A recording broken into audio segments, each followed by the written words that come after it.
We can fight war through dialogue, peace, and education. We ask the governments and the responsible people,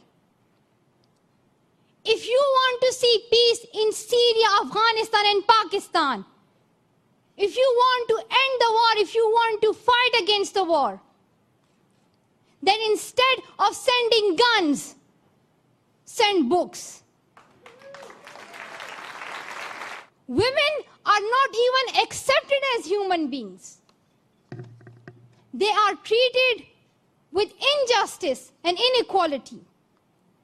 Women are denied. They are neglected, even in the developed countries, where they are not given the opportunities to move forward and be what they want. Even in America, people are waiting for a woman president.